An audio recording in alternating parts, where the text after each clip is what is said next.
दोस्तों वीडियो के नीचे जो लाल रंग का सब्सक्राइब लिखा हुआ है उसको क्लिक करके साइड में बेल आइकन पर क्लिक करके ऑल कर दीजिए ताकि मैं जब भी वीडियोस अपलोड करूंगा आपको जानकारी मिल जाएगा। स्वागत है मेरे चैनल पर दोस्तों। इस वीडियो को समझने के लिए, इस चैप्टर को समझने के लिए आप पिछला सारे वीडियोस देख सकते हैं। उसके लिए इस वीडियो के नीचे चैनल के नेम पे क्लिक कीजिएगा, फिर प्लेलिस्ट में जाकर शुरुआत से देख सकते हैं, पढ़ सकते हैं। उसके बाद आज का चैप्टर है भरत की चिंता, मित्रों द्वारा उन्हें प्रसन्न करने का प्रयास तथा उनके पूछने पर भरत का मित्रों के समक्ष अपने देखे हुए भयंकर दुष्स्वप्न का वर्णन करना। जिस रात में दूतों ने उस नगर में प्रवेश किया था, उससे पहली रात में भरत ने भी एक अप्रिय स्वप्न देखा था। तो ये राजा दशरथ की मृत्यु के बाद है।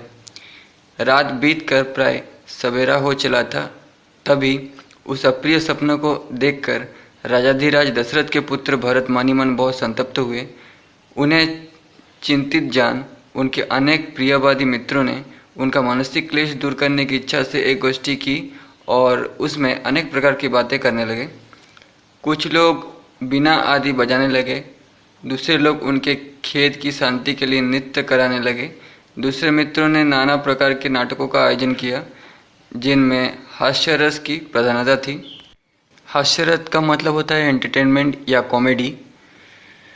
किंतु रघुकुल भूषण महात्मा भरत उन प्रियवादी मित्रों की गोष्ठी में हास्य विनोद करने पर भी प्रसन्न नहीं हुए। तब सुहृदों से घिर कर बैठे हुए एक प्रिय मित्र ने मित्रों के बीच में विराजमान भरत से पूछा, सके तुम आज प्रसन्न क्यों नहीं होते हो? इस प्रकार पूछते हुए सुहृदों को भरत ने इस प्रकार उत्तर दिया, मित्र, जिस कारण से मेरे मन में ये दैन्य आया है वो बताता हूँ, सुनो। मैंने आज स्वप्न में अपने पिताजी को देखा है। उनका मुख मलिन था, बाल खुले हुए थे और वे पर्वत की चोटी से एक ऐसे गंदे गड्ढे में गिर पड़े जिसमें गोबर भरा हुआ था। मैंने उस गोबर के कुंड में उन्हें तैरते हुए देखा था।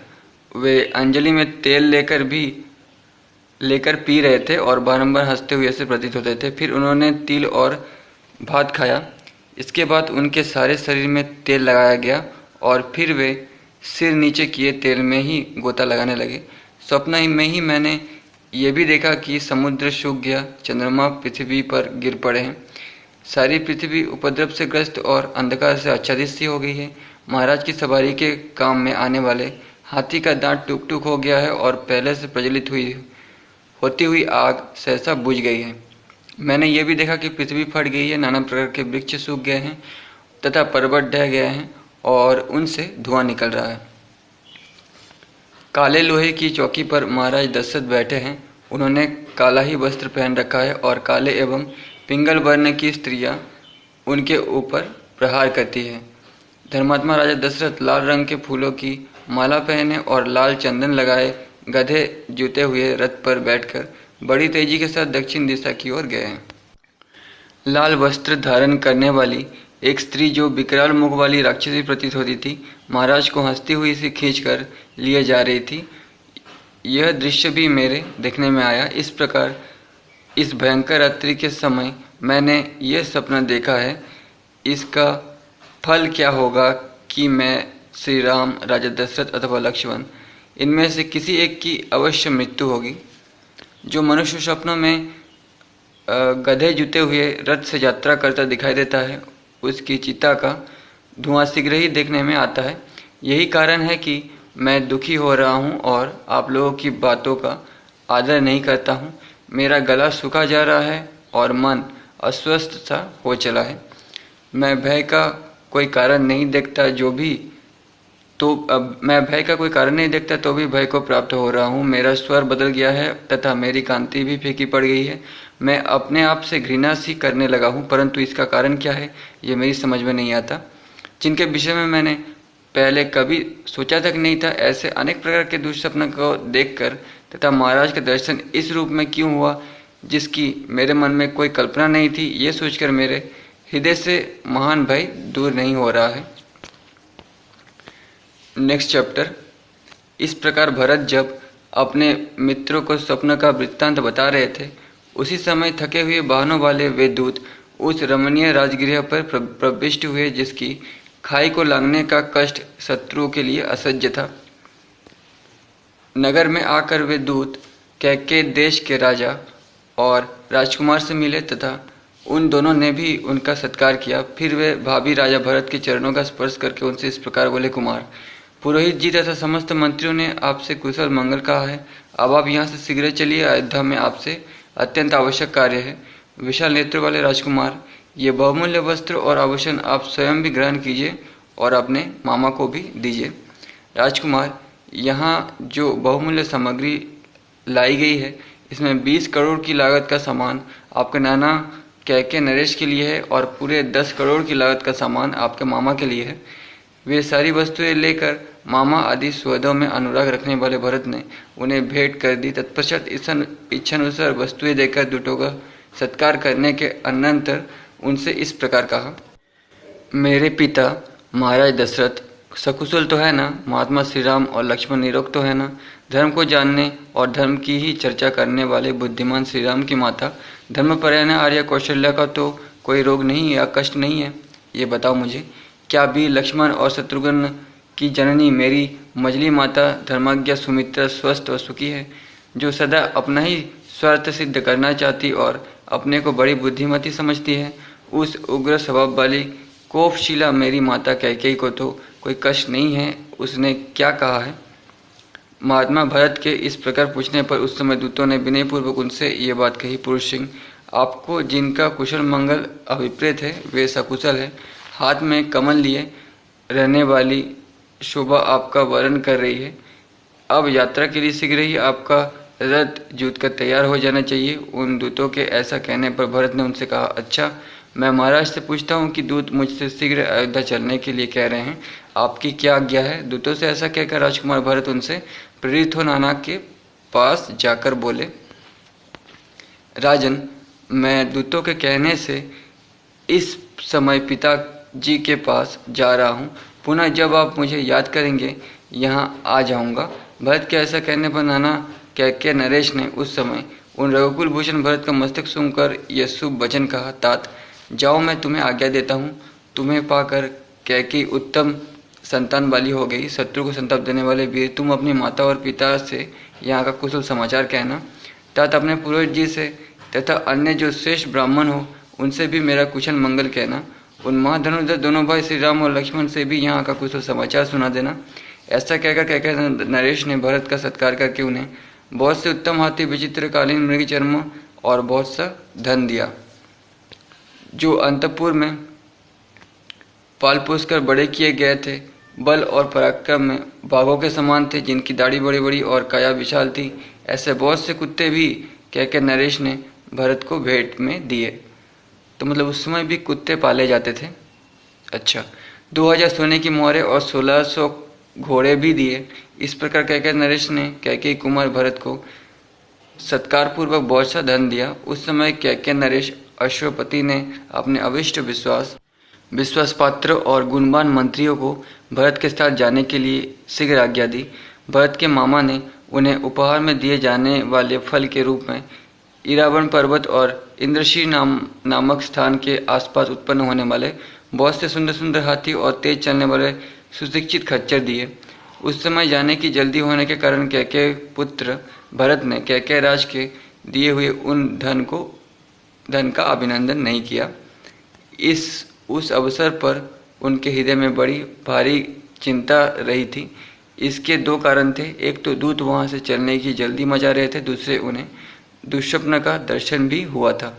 वे यात्रा की तैयारी के लिए पहले अपने आवास स्थान पर गए, फिर वहां से निकलकर मनुष्य, हाथी और घोड़ों से भरे हुए परम उत्तम राजमार्ग पर गए। उस समय भरत जी के पास बहुत बड़ी संपत्ति जुड़ गई थी। सड़कों को पार करके श्रीमान भरत ने राजभवन के परम उत्तम अंतपुर का दर्शन किया और उसमें वे बेरोक टोक घुस गए। वहाँ नाना नानी, मामा सुताजित और मामी से विदा ले शत्रुघ्न सहित रथ पर सवार हो भरत ने यात्रा आरंभ की। गोलाकार पहिए वाले 100 से भी अधिक रथों में ऊंट, बैल, घोड़े और खच्चर जोत कर सेवकों ने जाते हुए भरत का अनुसरण किया। शत्रुहीन महामना भरत अपनी और मामा की सेना से सुशिक्षित हो शत्रुघ्न को अपने साथ रथ पर लेकर नाना कि अपने ही समान माननीय मंत्रियों के साथ मामा के घर से चले, मानो कोई सिद्ध पुरुष इंद्रलोक से किसी अन्य स्थान के लिए प्रस्थित हुआ हो। उसके बाद नेक्स्ट चैप्टर। राजगृह से निकलकर पराक्रमी भरत पूर्व दिशा की ओर चले।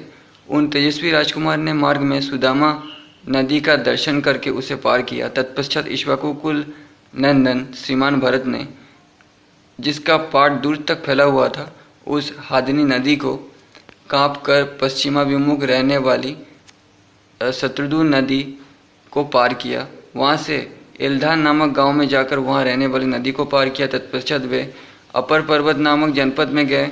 वहां शिला नाम की नदी बहती थी, जो अपने भीतर पड़ी हुई वस्तु को शिला स्वरूप बना देती थी। उसे पार करके भरत वहां से आग्नेय कोण में स्थित शल्यकर्षण नामक देश में गए, जहां शरीर से कांटे को निकालने में सहायता करने वाली औषधि उपलब्ध होती थी।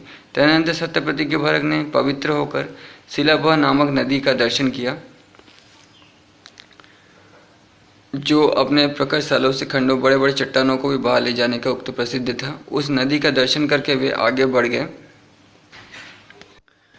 और बड़े बड़े पर्वतों को लांघते हुए चित्ररथ नामक वन में जा पहुंचे। तत्पश्चात पश्चिम वाहिनी सरस्वती तथा गंगा की धारा विशेष के संगम से होते हुए उन्होंने वीरमत्स्य देश के उत्तरवर्ती देशों में पदार्पण किया और वहां से आगे बढ़कर वे वारुंड वन के भीतर गए।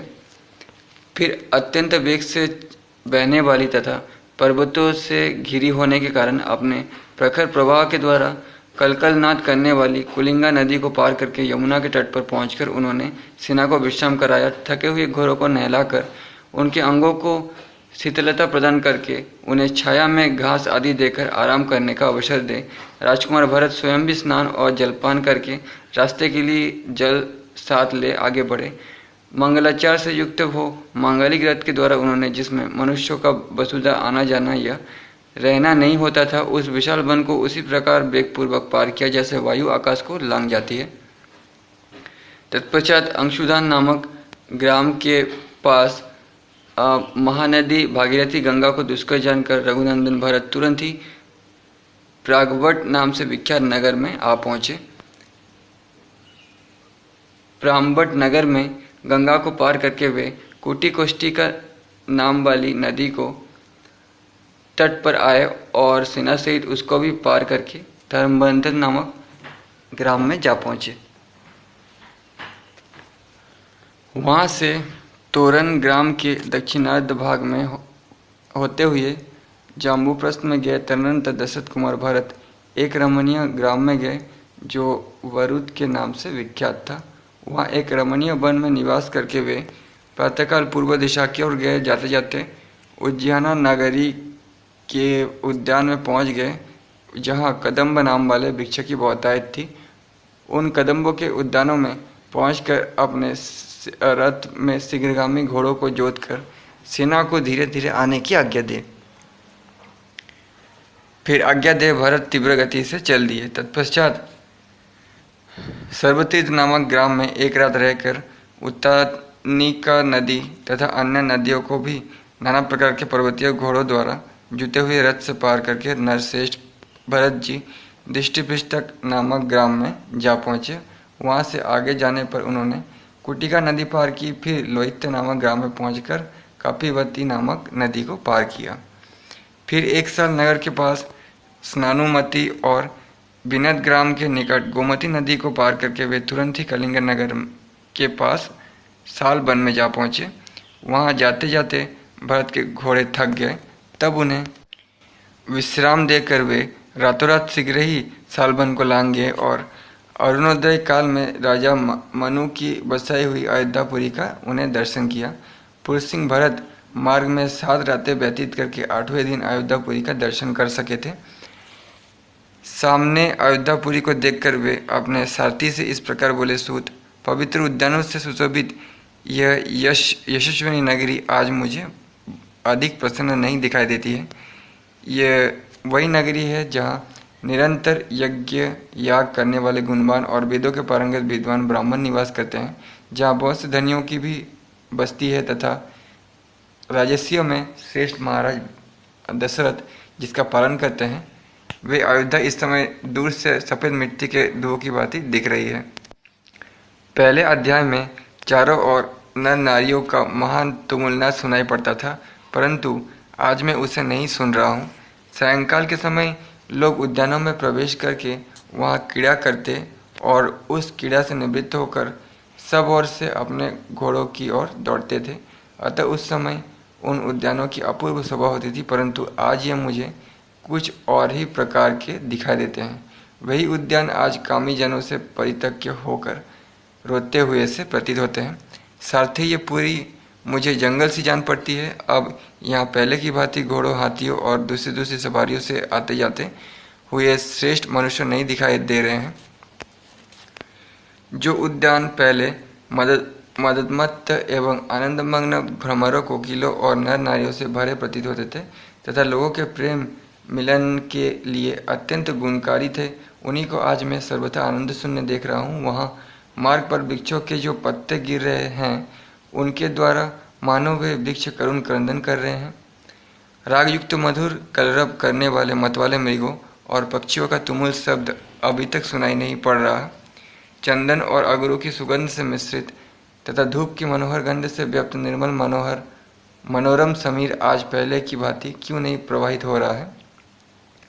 वादनदंड द्वारा बजाए जाने वाली भैरी, मृदंग और बीना का जो आघात जनित शब्द होता है, वो पहले अयोध्या में सदा होता रहता था। कभी उसकी गति अवरुद्ध नहीं होती थी, परंतु आज वो शब्द ना जाने क्यों बंद हो गया है।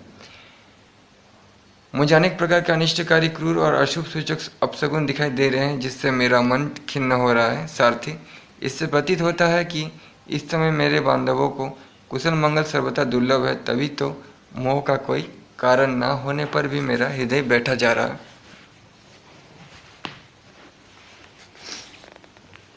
भरत मन ही मन बहुत खिन्न थे। उनका हृदय शिथिल हो रहा था। वे डरे हुए थे और उनकी सारी इंद्रियां शुद्ध हो गई थी। इसी अवस्था में उन्होंने शीघ्रतापूर्वक इक्ष्वाकुवंशी राजाओं द्वारा पालित अयोध्यापुरी में प्रवेश किया। पुरी के द्वार पर सदा वैजयंती पताका फहराने के कारण उस द्वार का नाम वैजयंत रखा गया था। उस वैजयंत द्वार से भरत पुरी के भीतर प्रविष्ट हुए।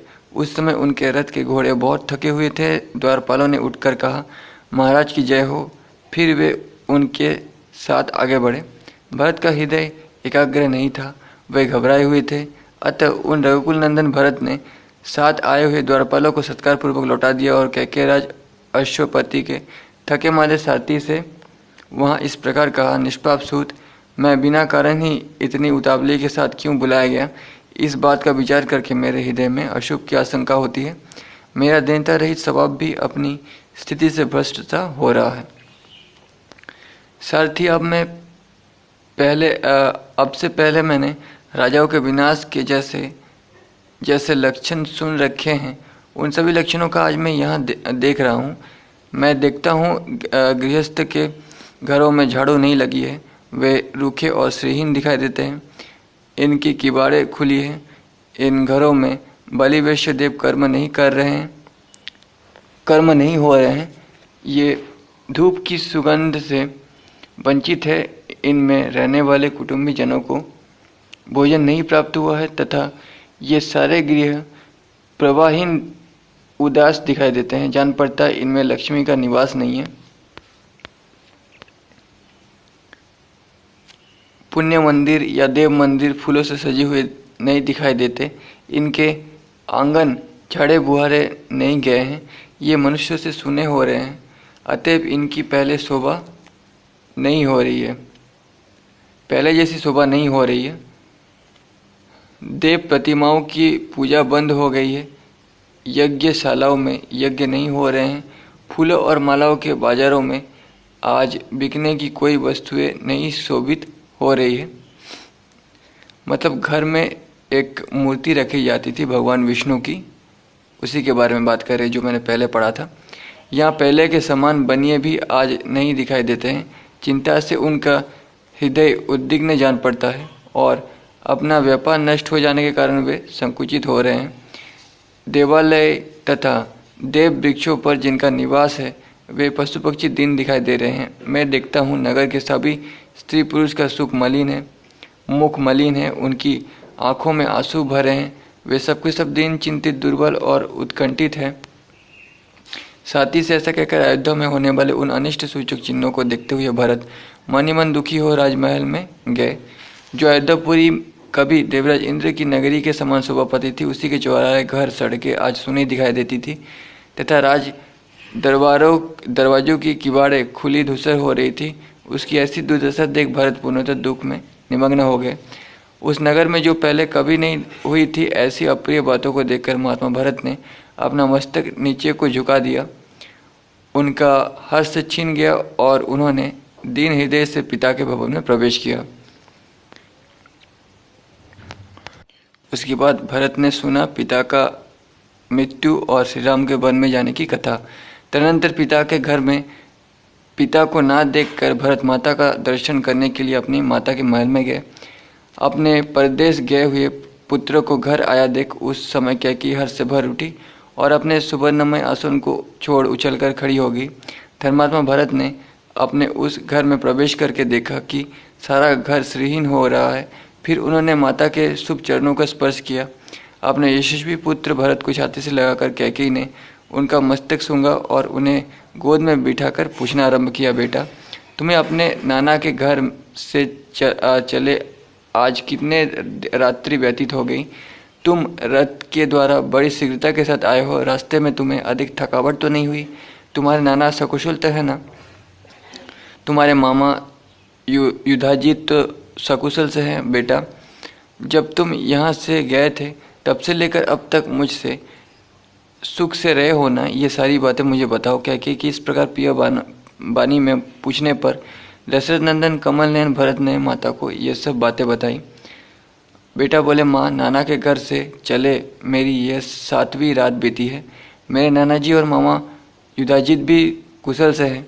शत्रु को संताप देने वाले कैकेयी नरेश ने मुझे जो धन रत्न प्रदान किए हैं, उनके भार से मार्ग में सब वाहन थक गए हैं। इसलिए मैं राज्य के संदेश लेकर गए हुए दूतों के जल्दी मचाने से यहाँ पहले ही चला आया हूँ।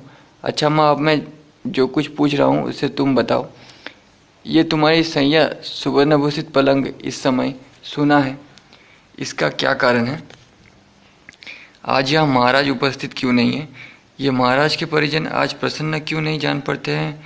पिताजी, महाराज प्राय माता जी के ही महल में रहा करते थे, किंतु आज मैं उन्हें यहाँ नहीं देख रहा हूँ। मैं उन्हीं का दर्शन करने की इच्छा से यहाँ आया हूँ। मैं पूछता हूँ, बताओ पिताजी कहाँ हैं?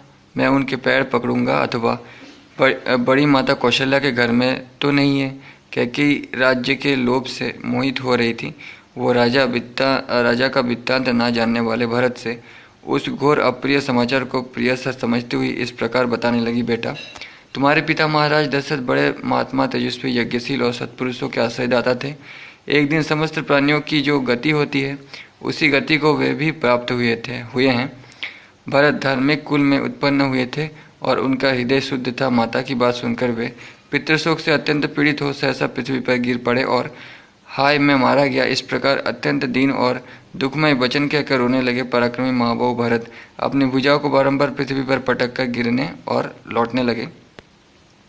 उन महातेजस्वी राजकुमार की चेतना भ्रांत और व्याकुल हो गई। वे पिता की मृत्यु से दुखी और शोक से व्याकुल चित्त होकर विलाप करने लगे।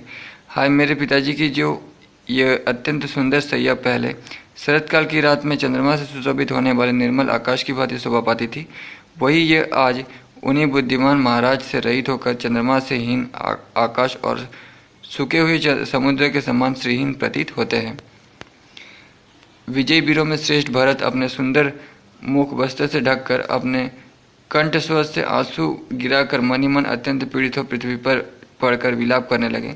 देवतुल्य भरत शोक से व्याकुल हो वन में फरसे से काटे गए साखू के तने की भांति पृथ्वी पर पड़े थे। मतवाले हाथी के समान पुष्ट तथा चंद्रमा या सूर्य के समान तेजस्वी अपने शोकाकुल पुत्र को इस तरह भूमि पर पड़ा देख माता कैकेयी ने उन्हें उठाया और इस प्रकार कहा, राजन उठो। महायशस्वी कुमार, तुम इस तरह यहाँ धरती पर क्यों पड़े हो? तुम्हारे जैसे सभाओं में सम्मानित होने वाले सत्पुरुष शोक नहीं किया करते। बुद्धि संपन्न पुत्र जैसे सूर्यमंडल में प्रभा निश्चल रूप से बहती है, उसी प्रकार तुम्हारी बुद्धि सुस्थिर है, वो दान और यज्ञ में लगने की अधिकारिणी है, क्योंकि सदाचार और वेद वाक्य का अनुसरण करने वाली है। भरत पृथ्वी पर लौटते पौटते बहुत देर तक रोते रहे। तत्पश्चात अधिकाधिक शोक से आकुल होकर वे माता से इस प्रकार बोले, मैंने तो यह सोचा था कि महाराज श्री राम का राज्याभिषेक करेंगे और स्वयं यज्ञ का अनुष्ठान करेंगे। यही सोचकर मैंने बड़े हर्ष के साथ यहाँ से यात्रा की थी, किंतु यहाँ आने पर सारी बातें मेरी आशा के विपरीत हो गई। मेरा हृदय फटा जा रहा है, क्योंकि सदा प्रिय और हित में लगे रहने वाले पिताजी को मैं नहीं देख रहा हूँ। माँ, महाराज को ऐसा कौन सा रोग हो गया है जिससे वे मेरे आने के पहले ही चल बसे। श्री राम आदि जब भाई धन्य हैं, जिन्होंने स्वयं उपस्थित रहकर पिताजी का अनिष्ट संस्कार किया, यानी अंतिम संस्कार किया। निश्चय ही मेरे पूज्य पिताजी यशस्वी महाराज को मेरे यहाँ आने का कुछ पता नहीं था, अन्यथा वे शीघ्र ही मेरे मस्तक को झुकाकर उसे प्यार से सूंघते। हाय, अनायास ही मान कर्म करने वाले मेरे पिता, वो कोमल हाथ कहाँ है जिसका स्पर्श मेरे लिए बहुत ही सुखदायक था। वे उसी हाथ से मेरे धूलि धूसर शरीर को बारंबार पोछा करते थे। आप जो मेरे भाई, पिता और बंधु हैं तथा जिनका मैं परम प्रिय दास हूँ, अनायास ही मान पराक्रम करने वाले उस श्री रामचंद्र जी को तुम शीघ्र ही मेरे आने की सूचना दो। धर्म के ज्ञाता श्रेष्ठ पुरुष के लिए बड़ा भाई पिता के समान होता है। मैं उनके चरणों में प्रणाम करूँगा, अब वे ही मेरे आश्रय हैं। आज यह धर्म का आचरण जिनका स्वभाव बन गया था तथा जो बड़ी दृढ़ता के साथ उत्तम व्रत का पालन करते थे, वे मेरे सत्य पराक्रमी और धर्मज्ञ पिता महाराज दशरथ अंतिम समय में क्या कह गए थे मेरे लिए, जो उनका उत्तम अंतिम संदेश हो उसे मैं सुनना चाहता हूँ। भरत की इस प्रकार पूछने पर कैकेयी ने सब बात ठीक ठीक बता दी। वो कहने लगी, बेटा, बुद्धिमानों में श्रेष्ठ तुम्हारा महात्मा पिता महाराज, हा राम, हा सीते, हा लक्ष्मण, इस प्रकार विलाप करते हुए परलोक की यात्रा की थी। जैसे पाशों से बंधा हुआ महान गज विषभ हो जाता है, उसी प्रकार काल धर्म के वशीभूत हुए तुम्हारे पिता ने अंतिम वचन इस प्रकार कहा था। जो लोग सीता के साथ पुनः लौट कर आए हुए श्री राम और माँ बहू लक्ष्मण को देखेंगे, वही कृतार्थ होंगे।